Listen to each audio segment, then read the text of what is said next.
This is the Indigo Unified Comms Handicap, and they're off. 6 furlongs the journey. Moyola jumped well with the Gay Blade, and to the right is Vince Lombardi. Irish Dancer's breaking the line, however, and it is Irish Dancer, Moyola, Flow State, the Gay Blade, Vince Lombardi, Travis held up, as is Havana Rum. They work their way down the hill, and it is Irish Dancer, the mare in front, leads by around about 3/4 of a length. Vince Lombardi is racing keenly with plenty of zest near side in the green and yellow. Between horses, Moyola, followed by Flow State, the Gay Blade, Havana Rum, and Travis is the trailer. They rise now at the 3 furlong marker. They come on up the hill, and it is Irish Dancer in front, being followed by Vince Lombardi. Away to the left in the light blue jacket is Flow State, being produced now by Danny Tuddo. Meanwhile, the Gay Blade's coming under right. So too is Moyola. Furlong and a half left to go. Irish Dancer's trying to burn them off. Vince Lombardi. Flow State's got every chance, and Havana Rum is beginning to pick up. Inside the final furlong, Irish Dancer, Havana Rum the challenger. It's Irish Dancer, Havana Rum is right alongside. Havana Rum looking awkward. Irish Dancer gamely pulls out more for a 7th course and distance win. Irish Dancer beats Havana Rum, and they're clear of Flow State. Oh, that had a bit of everything. That was a great watch. I think Irish Dancer's been done a favour by a Nibble. What do you think? No, I just think that Vince Lombardi likes Irish Dancer as much as I do, because leant over and gave her a nice little kiss. Just to say, go on. Yes. You deserve to. You've been on the front end, you've travelled well, you've seen off all the challengers. I could go bust if I want, but here's a little smacker. Yeah. And just give her a little peck on the cheek. You kiss with your teeth, Steve, do you? Yeah. Well, whatever turns you on, Thomas. that was exciting, Dave, at the finish. Wasn't it? Yeah. It was... I mean, I thought Vince was going to go on and go by. But...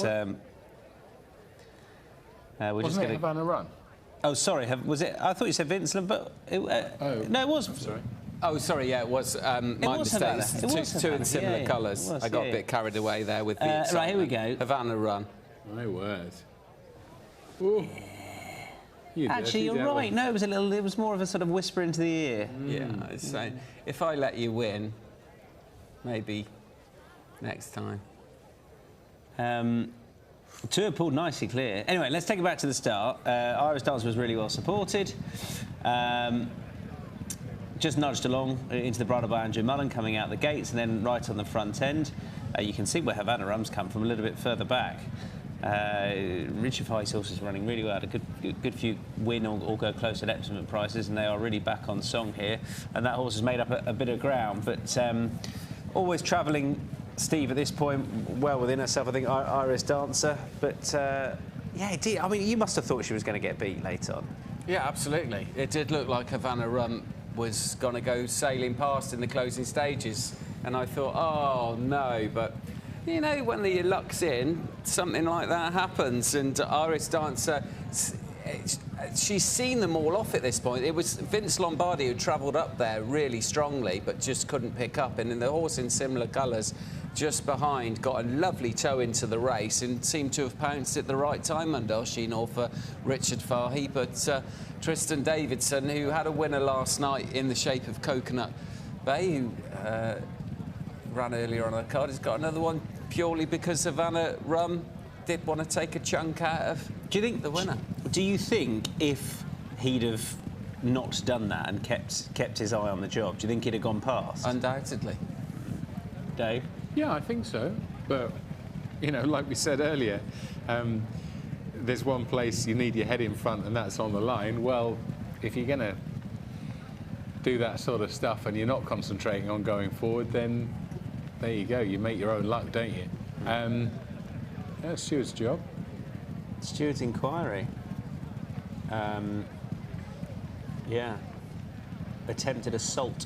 I wonder if the winner deserves a little bit of extra credit though, because the horses that have been up with Whoa! The winner has come over a bit. The winner's come over a bit, which is what's probably... I think the head-on makes that very interesting. What's the winning distance? It's interesting, isn't it? We love to see it, right, don't you? It's so great to see. How do you if you're the stewards there, how do you decipher that? Because she has edged over. It hasn't been a hugely significant bit. But at the end of the day, Havana Rum had every chance to go by, but she chose to take a lump out of it. So do you say, well, if... I mean... I don't think that's significant enough interference to warrant, A, the reaction from Havana Rum, and B, turning around to the result, really, personally. You can't try and take a chunk out of a rival just because they edge... I mean, they edge into you very slightly, can you? But I don't think the stewards are going to take the nibble. They're going to ask, without the interference, which was the winner predominantly coming over... They'll forget the nibble, but... Would Havana Rum have won the race? Personally, I think that the reason Havana Rum hasn't won... No, but you said without the nibble, which was caused by Irish Dancer coming over, Havana Rum would have won. But this is the point I was going to make. The interference hasn't caused the defeat. The reaction to the interference from Havana Rum has caused the defeat and caused Irish Dancer, who, like Dave says, got to have some credit because she'd seen off all the challenges up from the front up to that point. OK, the pace is held up very well tonight at Hamilton, but... Yeah, what an interesting race. You can't possibly sling that. What's the winning distance ahead? You can't sling that out because the interference is absolutely marginal, and Havana Rum has been the architect of his downfall by checking his own momentum, by looking to his right to try and take a chunk out of his rival. It's footballer-esque, isn't it? With it's like a striker's got into the box and someone's come near him and he's jumped on the floor. That was the Havana Rum reaction to it, which, had he not made that reaction to minimal interference, then he would have won. So in my opinion, he has had every chance to win the race, and it's his own attitude or his own... But the question is, without the interference, would the horse have won? And you're answering the question, yes, he would have won without the interference. No, he wouldn't. Yeah, you said... Sorry, you said he would have won. But even with the interference, he should have won, but he didn't because he's tried to lean across and have a chunk out. But if the interference doesn't happen, he doesn't do that, and then he would have won the race. Yeah, but it's his reaction to minimal interference that has cost him, rather the interference per se. Anyway, it wasn't as good as Modern Games and chinned it. That was a proper bite. That was... And going back... 2 years ago, was it Drum Taps used to do that? Who was the stayer used to do that? It was Drum Taps, wasn't it, of William Hastings Bass? Yeah, I think it was. He used to run in a muzzle, didn't he? In a net muzzle. There was a John Pierce horse with a blue with the white sleeves. Is that Arcadian Heights? Oh God, don't.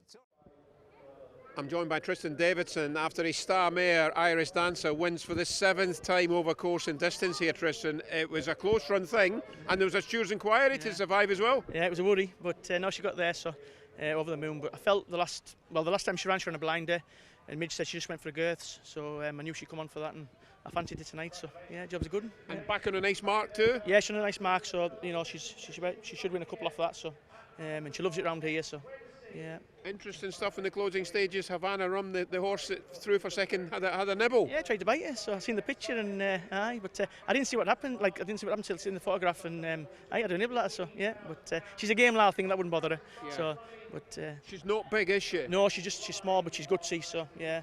But no. And what is it about places? I know she won. Was it at Ripon? I think she won. Was it? Yeah, she won at Ripon. That was before I got her, and then she won at Carlisle. She loves a hill. She loves a hill, and she loves a battle. So yeah, but she loves it round here, which is fantastic because the owners are from round here. So. And the other thing is as well, there's plenty of Carlisle through the summer. There's plenty of Hamilton Park still to come as well. There is some, yeah. But I think she likes it up here, and the owners are handy, so they like it. But we'll see what race there is. If it's one at Carlisle, we'll go there and just chop, you know. So yeah. And 6 furlongs is a trip, isn't it? Definitely a trip. Like a stiff 6, not a trip. So yeah. And winning by a head, Tristan, I wouldn't think the handicapper would do too much, would he? She shouldn't do. Sorry, but she's entered again for Sunday in the big race, but she won't get in. No. She won't get in, and she maybe just need a few more days. But there's a race for her on the 18th back here, so. So we'll go there. So yeah. Well done, all connected. Thank you very much. Thank you. Thanks, Gordon. Yeah. Thank you. Good man. Watch live racing now on racingtv.com.